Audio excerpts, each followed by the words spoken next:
Hi, welcome to English 1020 for fall 2012. It is October 16th and I just wanted to post a short video to talk a little bit about Essay 2, which is an analysis of poetry.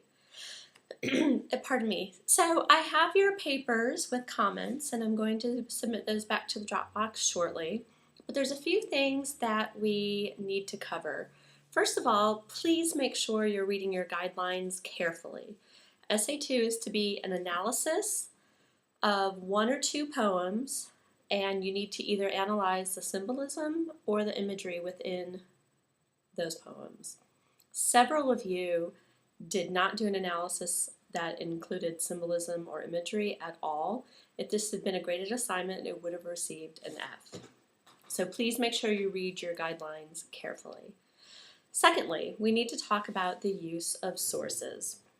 For this assignment, there was not, you could use other outside sources if you wanted, but I need to be very clear as you revise the types of sources you're allowed to use.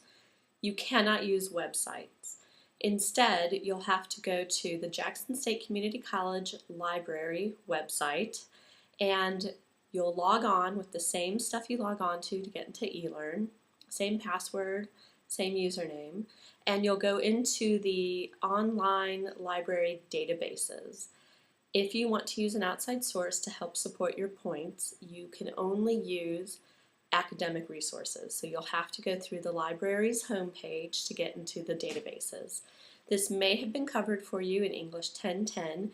If not, there's a tutorial that I'll post that will kind of teach you how to do that.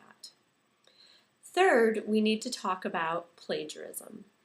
Whenever you use an outside source, you absolutely, without a doubt, have to cite it, whether you are quoting directly or summarizing or paraphrasing what the author has to say.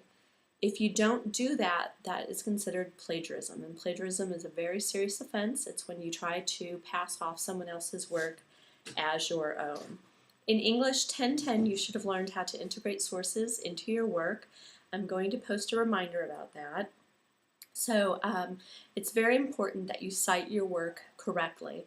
Now, many of you have been using, in this paper, Wikipedia pages or something called Shmoop. Those are not academic resources and you cannot use those in your paper. The other thing I'd like to point out is for some of you, you did not cite any sources other than the poem. Yet a quick Google search took me exactly to the site where you got some of your information. If you are cutting and pasting from websites online, you are plagiarizing because many of you are not citing those sources. Now for your final paper for Essay 2, you can't use websites. You can only use academic articles. And so you cannot refer to anything you find on any of those websites. I'm going to back up all of this information in a lecture that we'll post tomorrow on Wednesday, October 17th.